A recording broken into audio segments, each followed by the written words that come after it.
Hi friends, அதிகாலை 4 மணிக்கு எழுந்திரிச்சு தூங்கிட்டு இருந்த பையனை தூக்கி தோளில் போட்டு நாங்கள் எல்லாம் கிளம்பிட்டோம். இன்றைக்கி ஒரு ஸ்பெஷல் டே தான். அவனுக்கு தூக்கமப்பில் வர அவனுக்கு எதுவும் தெரிய போகிறதில்ல. நாங்கள் சின்ன கள்ளிப்பட்டிங்கிற ஒரு ஊருக்கு கோயிலுக்கு போயிட்டுருக்கோம். இது பிரியாவோட குலதெய்வ கோயில் தான். இது அன்னூர் தாண்டி போகணும். மகிழுக்கு மொட்டை அடித்து காது குத்துறோம். அவளுக்கு 11 மாதம் மொட்டை அடிக்கும்போது அவன் எந்த ரகலையும் பண்ணல. ஃபோன் காட்டினோம், குழந்தை பேசாமல் உட்காந்துட்டான். இப்போ பயங்கர ரகலை பண்ண போகிறாங்கிற எக்ஸ்பெக்டேஷன் தான் எல்லார்கிட்டேயுமே இருந்துச்சு. ஆனால் அதுக்கு எல்லாமே ஆப்போசிட்டாக மாறிடுச்சு. மொட்டை அடிச்சுட்டு காது எங்கள் வீட்டுக்காரர் தான் குத்துறாரு. அதுக்கு தான் அவருக்கு வச்சு கொடுத்துட்ருக்காங்க. மொட்டை அடிக்கும்போதே ரொம்ப சைலண்ட்டாக இருந்துட்டான், அழுகவே இல்லை. எங்களுக்கு எல்லாருக்கும் ஒரே ஆச்சரியம். சரி, மொட்டை தான் அடிச்சுக்கிட்டான், அடுத்து காது குத்துற வைபவம் எப்படி இருக்க போகுதோ, பயங்கரமாக துள்ள போகிறான், குதிக்க போகிறான், எந்திரிச்சு ஓட போகிறான்னு நிறைய எதிர்பார்ப்பு இருந்துச்சு. ஆனால் எங்கள் எல்லாருக்குமே அவன் அழுகும்போது வாயில் வாழைப்பழம் வைக்கணும்னு நினச்சேன். எங்கள் எல்லாருக்குமே அவன் அல்வா கொடுத்துட்டான்னு தான் சொல்லணும்.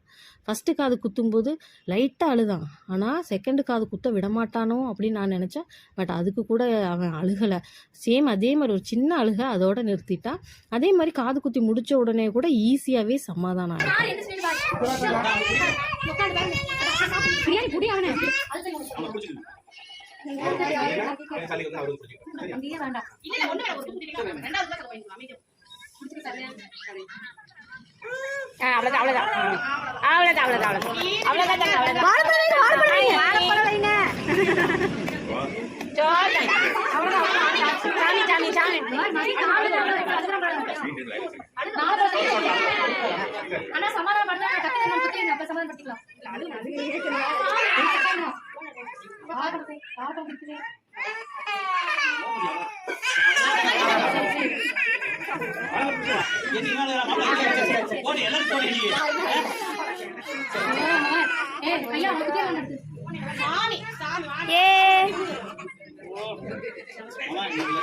மகி நினைச்சுக்கோ ஏலக்ஷா, இதுக்கான காலையில இருந்து என்ன ரெடி பண்ணிட்டீங்க.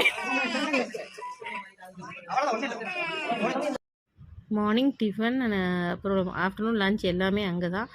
காது குத்தி அவனை ஒரு 5 நிமிஷம் சமாதானப்படுத்திட்டு எல்லாம் சாப்பிட்டுட்டு, சாப்பிடும்போதெல்லாம் வீடியோ எடுக்கவே முடியல, பரிமாறினதே நாங்கள் தாங்கிறனால எல்லாம் முடிச்சுட்டு வந்துட்டோம். ஒரே ஒரு கோபம் மட்டும் அவனுக்கு, மூர்த்தி மாமா காதை குத்திட்டார் அத்தை அப்படின்னு ஒரே அழுகாச்சு. அவரை பார்த்து முறைச்சிக்கிட்டு மிரட்டிக்கிட்டே இருந்தான். திடீர்னு ஒரு தடவை கூட மாமா கம்மலை கழட்டி விடுமாமா அப்படின்னா, பார்க்கவே பாவமாக தான் இருந்துச்சு பையனை. ஆனால் இவ்வளோ ஈஸியாக அவன் டேக் ஓவர் பண்ணிக்குவான் நான் எதிர்பார்க்கவே இல்லை. ரொம்ப ரகலை பண்ணுவானோன்னு நினச்சோம். பட் பரவாயில்ல, அவன் கொஞ்சம் மெச்சூர் ஆகிட்டாங்கிறது அவனோட இந்த செயல்லையே தெரிஞ்சிச்சு. இனி இது விருந்து நெக்ஸ்ட் வீக் தான் வச்சுருக்காங்க. காது மட்டும் குத்திட்டு நாங்கள் வீட்டுக்கு கிளம்புறதா பிளானு. 2 வீக்ஸ் கழிச்சு தான் விருந்து. மறக்காமல் சேனல் சப்ஸ்கிரைப்